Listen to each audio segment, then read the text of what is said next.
Here's another in NBC's great parade of new shows. Ladies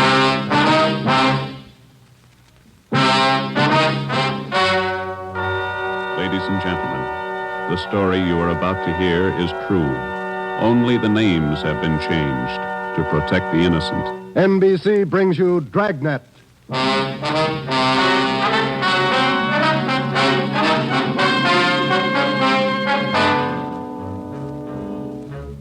You're a detective sergeant. You're assigned to homicide. A mad killer is loose in the city. In every instance, he leaves the murder weapon behind. There are no fingerprints, no clues to the killer's identity. Your job, get him.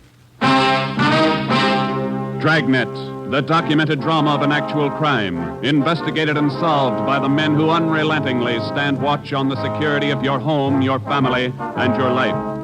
For the next 30 minutes, in cooperation with the Los Angeles Police Department, you will travel step by step on the side of the law through an actual case from official police files. From beginning to end, from crime to punishment, Dragnet is the story of your police force in action. It was Tuesday, June 3rd. It was warm in Los Angeles. We were working the day watch out of homicide. My partner's Ben Romero. The boss is Ed Backstrand, chief of detectives. My name's Friday. I was off duty reporting back in on an emergency call. It was 3:57 a.m. when I got to the basement of the city hall, the carpool. Let's go, Friday.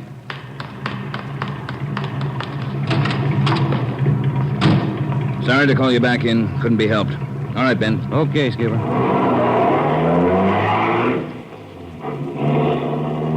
What's up, Ed? Double murder. When? I don't know. Found out about it 40 minutes ago. You got any ideas? Roughly same M.O. Was that 6413 Norwich, Skipper? No, 6430. What do you mean, the same M.O.? The same guy.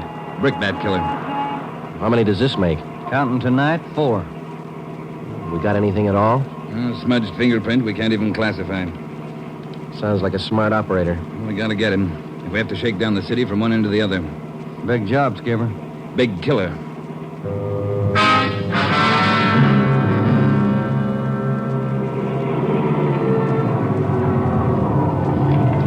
At 4:26 a.m., we pulled up in front of 6430 Norwich Drive, a small group of bungalow apartments facing on an oval-shaped garden court. 2 uniformed officers were stationed at the door to the apartment. Hi, Chief. Hiya, fellas. We went inside. Wellberg from Homicide was waiting for us. This way. In here. Well, there they are. Yeah. Mother, daughter. Joe, on the floor beside the bed. Yeah, a red brick.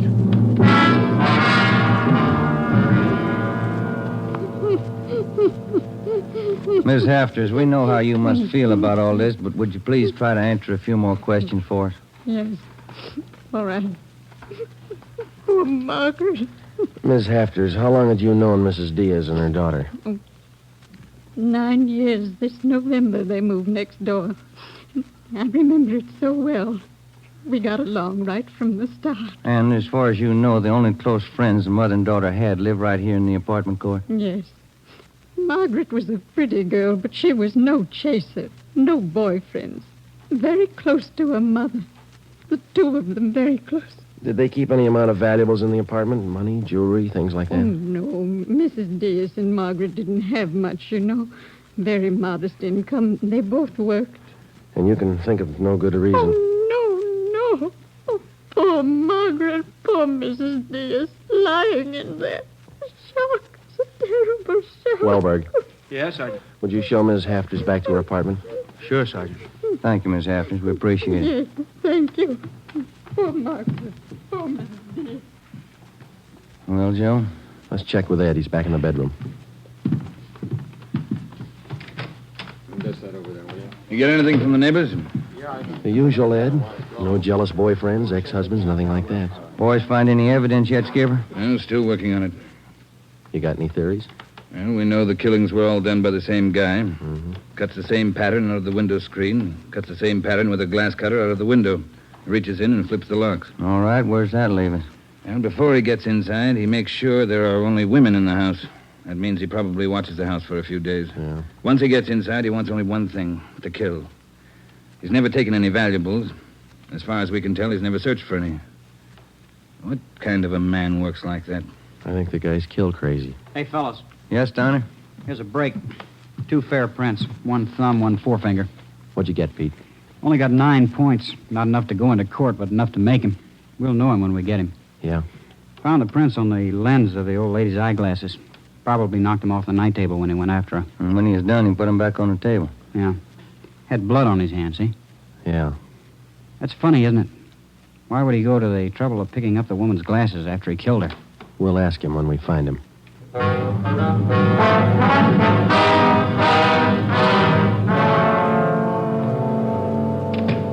Hi, Ben. Joe. Might have something for you. We can use it, Lee.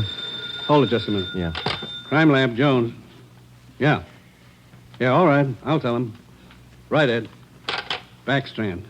If you're through checking the victim's clothes by 8 o'clock, you can knock off for sleep until noon. What if we're not through? Take it up with the chaplain. Here's what I wanted to show you. Over here. A couple of casts. Bare footprint. That's right. Those from the Diaz place? Found them outside the dining room window in the flower bed. Take a look. Mm-hmm. Good cast. Size 9. 10. Missing toe there, huh? Left foot, first toe. That's lucky. Well, then the guy took his shoes off before he went in that house. That's the way it looks. You leave any other prints, Lee? 3 with his shoes on. Here they are. Here. Yeah. How would you say the guy is built, Lee? Oh, from the impression, pretty heavy man. There's no full length of stride, or I might give you an idea of his height. How about the bricks, Lee? Here they are, all 3 of them. Used this one in the first murder, this one in the second, this one last night. Leaves them around like calling cards, and there's no way to check them. You'll never get a fingerprint off a common red brick like this, Ben. Surface is too rough. Well, we got an idea of his weight. We know that the first toe's missing from his left foot. That's something. The one we had yesterday. We can check that missing toe in the amputation file, Joe. Yeah. Well, we better get back. Pete ought to have those prints ready, too. Thanks a lot, Lee. Okay, fellas. Say, they post the bodies yet? Yeah, they're doing it now. Same as the first 2. The brain? Concussion, hemorrhage. They didn't have a chance. Hold it a minute. Crime Lab Jones. Sure, just a minute. Either one of you fellas. I'll get it, Joe. Okay. Yeah, Romero. Yeah. Good, we'll be right over. They got a make on those 2 fingerprints.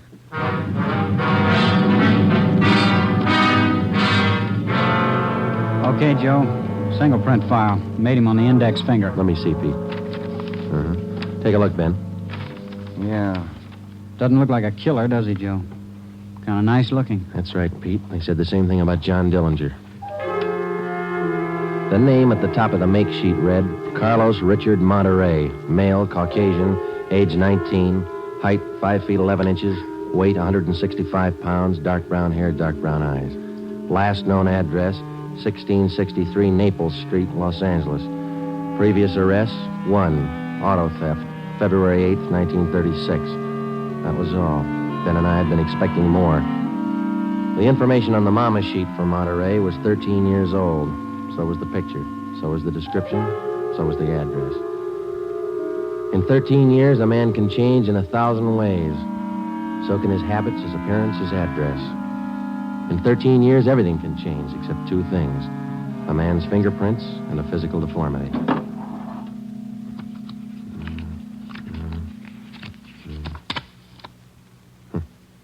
Missing toe on left foot. Carlos Richard Monterey.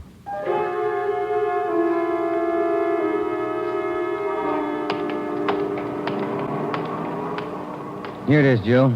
1663 Naples. Yeah, come on.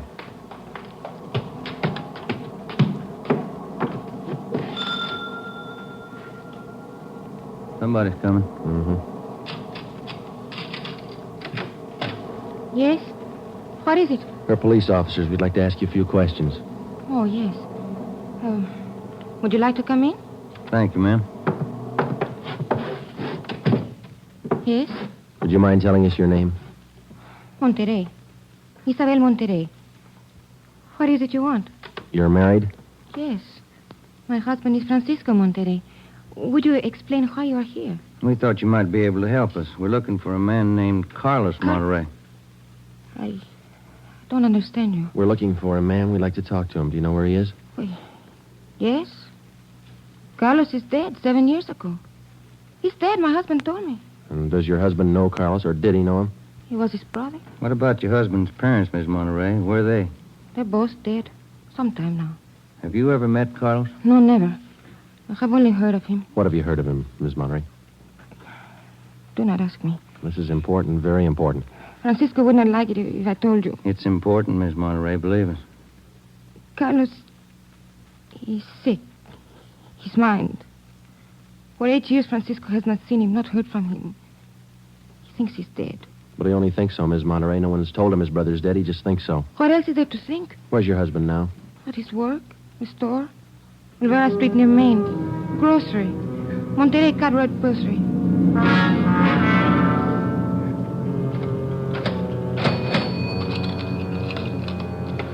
Here's your change. Thank you, Mrs. Myers. Now, look, officers, you know how it is. You don't like to let these things get out. That's why I trust you. You can trust us, Mr. Monterey. We just want to check on a few things. Oh, fine. Always glad to help out if I can. Well, can you tell us if your brother was ever in a mental institution in his life? Oh, I know there was nothing wrong. 1923. Got a little bad, so Mom and Dad had to put him away for a while, just till he calmed down. I remember the day. Sometimes, dumb, stupid kid, what do he know? Standing there by himself in the train, crying. The public nurse, stupid way he cried. What do? I cried, too. I was only 10, Sergeant. I saw him go. He was alone. Later on, Mr. Monterey, your brother was released from the state institution. Yeah, he was 16. And then he started running around, playing tough, carried a gun, lived by himself. He never came around. He dropped from sight about 1938. You haven't heard from him since then? Nothing. Never seen him. Do you know of anybody who might have seen him? Oh, there was a girl he had. Anita something. On Soteo Street. Anita Martin, yeah, that's it. Soteo Street. Maybe she's seen him. Ask her. Maybe she's seen him. Carlos Monterey? Not in a year. Last March he was in. When I was working at the Peacock, down on South Main. He came in, we talked for a while. That was all. And you haven't seen Carlos for the past 2 months or so? I tell you, no. Has he written to you? Has he phoned you? Once, 3 weeks ago, he phoned. Here. He left a message with my girlfriend. But he didn't call back again. Now, that's it. That's all I know. Thank you, Miss Martin. Here's our card. If he does call, well, you'll let us know. Yeah, I'll let you know. You liked Carlos, is that it, Anita? Like him? No, I didn't like him. He was funny, but he was nice. You know, I pitied him. Why did you pity him, Miss Martin? Well, he was a good fellow who was strange. He could smile, you know. He had a nice smile, but you could tell he was never laughing. There was something in his mind. Something... Oh, I don't know.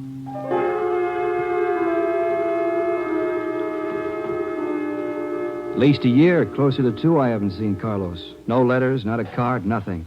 He was in the East the last time I heard. When was that? A year ago, January, I was in here. He sent me a calendar. Sometimes he could get along fine, very well. Other times, terrible. You couldn't keep him down. How'd he manage to stay out of jail that way, Vicente? I don't know. Sometimes he should have been in jail 5 times over. And you say you don't know of anybody who might have a recent picture of Carlos, a snapshot? No. No one I can think of. Okay, Vincenti, here's our card. If you do think of somebody, let us know, will you? It'll help. Sure, glad to. If I hear of anybody. What kind of a day is it outside? Hot? Hot.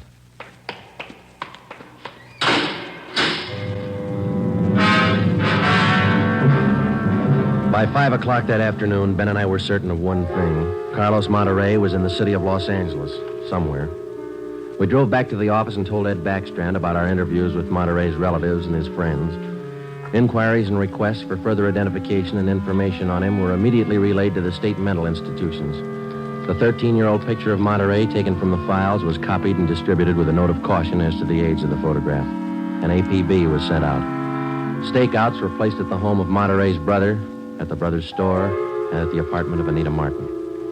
A special detail of 300 men was ordered to join the Dragnet already in operation. The details at the airport and the bus terminals were alerted, as well as the details at the Union Depot and the main post office. By 6 o'clock that night, almost 1,000 men were actively working at the job of tracking down Carlos Monterrey. At 6:30 p.m., Ben and I drew a 4-hour relief period. We drove out to Ben's place, and his wife fixed us some dinner. At 10:30 that night, we reported into the office, picked up Ed Backstrand, and we drove out to join the manhunt. Unit 32R on the corner of South Flower and Loomis, a 390W, KMA 367. Unit 12A, code 1. 66A at 864 Wall Street. See the man about a 507, KMA 367. Unit 42, 5430 East Grand, Apartment 10, 311, KMA 367. We cruised with the Dragnet operation until 5 o'clock that morning. Ben and I took turns driving. Actually, the tremendous job of scouring 500 square miles of city for one man was only beginning. Unless there was an unexpected break, the search for Carlos Monterrey could wear on for weeks. It did. Night after night, the manhunt went on, and day after day. There was no break. 16 days later, on a Sunday night, I went to bed early. I read a while, and then I turned off the lamp and went to sleep.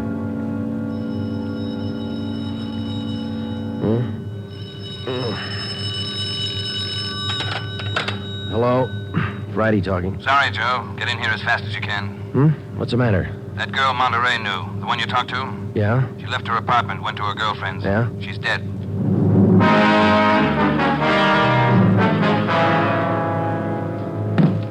There it is. Ordinary red brick. Found it by the body. How long's she been dead, Skipper? Well, she was seen alive about an hour and a half ago. Got 3 bare footprints, good length of stride.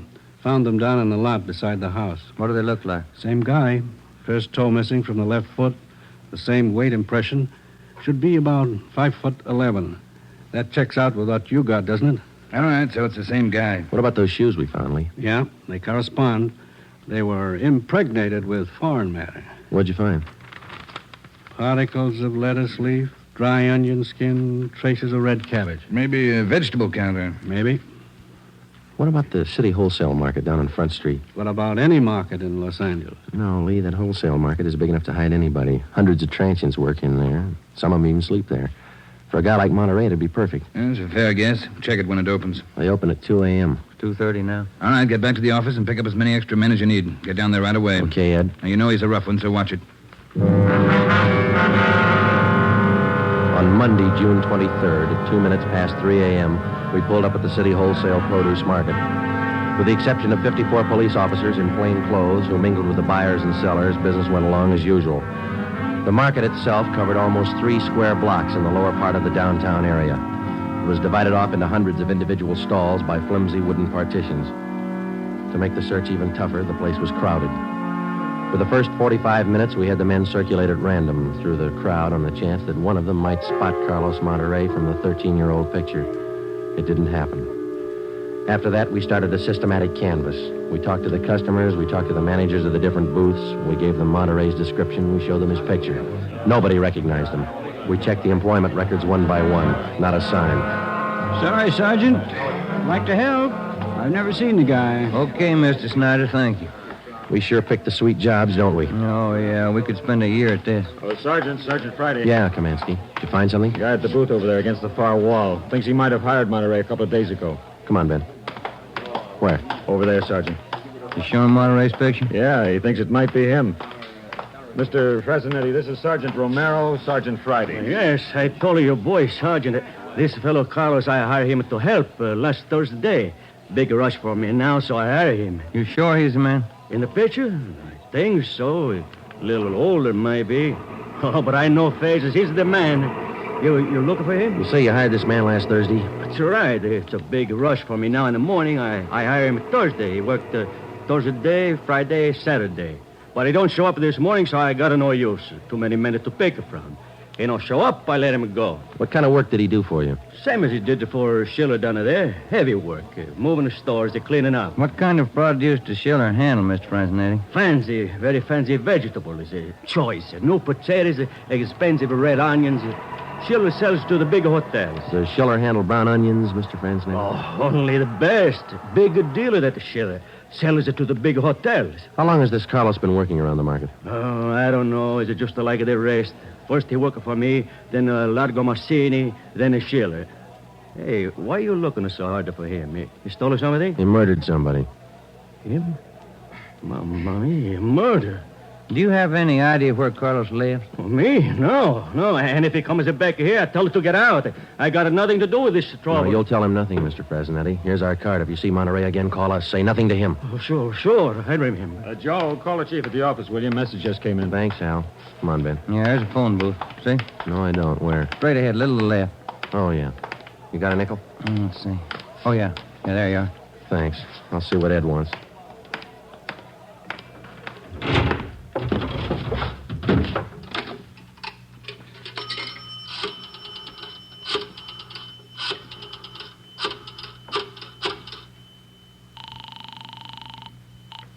City Hall, 2511. 2511. Chief of Detectives Office, Hannon. Hi, Mike. Ed there? Ed, take it on extension 2, will you? Backstrand talking. Friday, Ed. Move fast on this one, Joe. What's up? Main post office. Carlos Monterey picked up a letter there less than 5 minutes ago.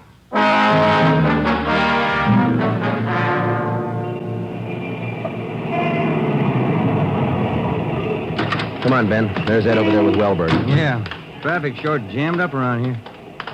Hi, Ed. Friday, Romero. You all set, Wellberg? All set, Chief. Spring Street to San Pedro. Sunset the first. Got it covered. Good. What's the story? Post office detail tipped us off. 5 minutes after 8, a man answering Carlos Monterey's description picked up a letter at the general delivery window. That was 16 minutes ago. Who spotted him? Sam Lane. He got a look at him just as he was leaving the window. Called to him to stop, but Monterey ran. Lane called me, and we threw a net over the area for 6 blocks around. And Monterey's still somewhere inside this area? I don't know how he could have gotten out. What's next? Well, I'll give him an hour to break for it. After that, we start a house-to-house search of the whole area. Stop all pedestrian and vehicular traffic for identification. You're going to jam up the depot traffic. That's cheaper than murder, Romero. Get going. The first hour we counted off in 5-minute segments. Like Backstrand, we felt close enough to Monterey to touch him. But he still wasn't there. The north and south ends of the blockade started to move in, slowly. Searching every store, every house, every conceivable place where a man might hide out. In the meantime, Ben and I worked the Spring Street side of the blockade, watching the faces of the pedestrians as they came through, one by one, examining all vehicles and their drivers. The morning wore on, the sun came out, and it started to get warm. By 11 o'clock that morning, Monterey still had not been found. The temperature was 93 in Los Angeles. It was still climbing. The search went on. At 10 minutes past 2 p.m., Backstrand made the rounds. How's it look, Skipper? Not good. Going slow. How much longer you figure? I don't know. It'll go to after dark, that's sure. District down here is like a rat's nest. Yeah. Nothing? Nothing. But he's someplace inside this blockade. He's got to be. Any chance of getting relief for the men in our squad? Some of them been working straight through since yesterday. I'll see. Check with me around 5 this afternoon. Thank you, Skipper. Keep a sharp lookout. One slip. That's all it takes. The search went on. At 3 o'clock that afternoon, the temperature was 95. We sweltered and we waited. At 3:45, Backstrand sent a squad of men into the Union Depot to search it from top to bottom. There was one false alarm when one of the men thought he saw Monterey slipping out a side door into a taxi. He turned out to be a train conductor. At 25 minutes past 4, Backstrand passed along the order to our detail to start moving in, house by house. It was a tedious job, and it went slow. The men were tired. At 5:30, the relief squad showed up. Ben and I stayed on. After another 2 hours of house-to-house searching, the trap was narrowed down to a 3-square-block area, a single block wide and 3 blocks long.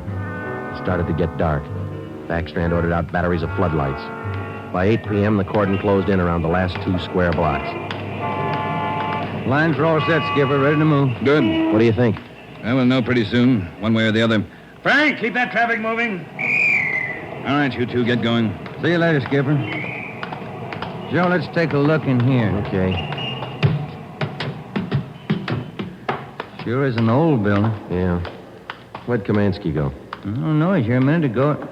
Oh, wait. There's his flashlight. It's on the end of the corridor there. He's signaling. Yeah, come on. Kamansky? Yeah. Down below, Sergeant, in the basement. Come on. Monterey? He's been there, I think. Here, this way. Where? Over here. Now watch your step. The light's bad. Here he is. Says he's the janitor. Oh, my head. He's been slugged. All right, come on. How'd it happen? Can you tell us? Yeah, a big man hit me. I came down to empty the baskets. He hit me and ran. Ran over to the new building. The new building? Is that the one next door? Yeah, just a few minutes ago. Nobody's come out of this building for the past half hour. Every door in the place is guarded. No, not the doors. He went through the tunnel. I saw him. Over there's the tunnel. I'll take a look, Joe. Yeah, the tunnel connects the two basements. Same company, old building, new building. The tunnel connects the basements. Joe, come on. Yeah. Kamansky, get out to Backstrand. Tell him what's happened. Right, Sergeant. And call an ambulance. Right. All right, Ben. Through the tunnel. Watch where you're going. The light's bad. Yeah, it is. That a door up ahead there? Yeah, I think so. Yeah, let's go. Good. There's a stairway. Come on.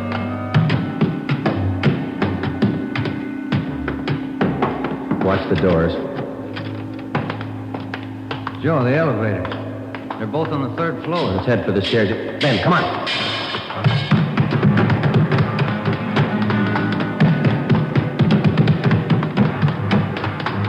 One more floor. Yeah, right. Come on, hurry. Yeah. Look, top of the stairs. There he goes. All right, hold it, you. Stuck in the elevator. Joe, he's going down. Well, we'll never make it on the stairs. Joe, look. This other elevator. The control lever's bent. Let's try it anyway. Yeah. All right, kick the control lever. Kick it, Ben. That's good. All right, Ben, knock the lever back. Come on, quick. Yep. What's the matter? Joe, it's jammed. We're going past. All right, let's kick it. Here. There, that does it. Can you reach the door control? Wait just a minute. I'll see. Yeah. Okay. Well, he's still in the building. Both elevators are here now. Yeah. Down the hall, Ben. The office on the left, I think. Yeah. Okay, here we are. All right, keep clear of the door. All right, Monterey, put on that gun and come on out. I'll kill you! I'll kill all of you! All of you! Okay, Joe, let's take it. Watch it, Ben. He's throwing everything he can get his hands on. I'll kill you! Come on! Come on! I'll kill you! Get away! Come on, you!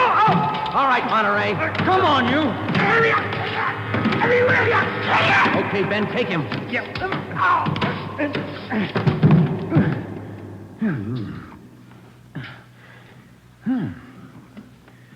Nice looking guy. Clean cut. Yeah. Doesn't figure, does it? What's that? My wife would say he doesn't look like a killer, does he? What's a killer supposed to look like? The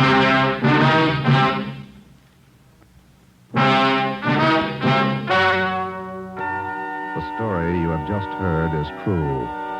Only the names were changed to protect the innocent. Carlos Monterey was examined by 5 different psychiatrists appointed by the Superior Court and was found to be sane. He was tried and convicted of murder in the first degree. He was executed in the lethal gas chamber at the state penitentiary.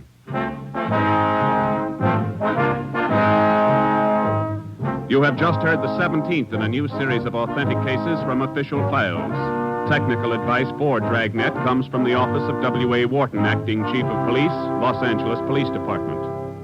Tonight's program is dedicated to motorcycle patrolman John Kramer of the El Paso, Texas Sheriff's Department, who on the afternoon of April 26, 1940, gave his life so that yours might be more secure.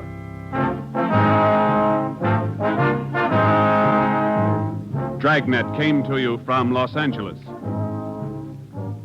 You're tuned for the stars on NBC.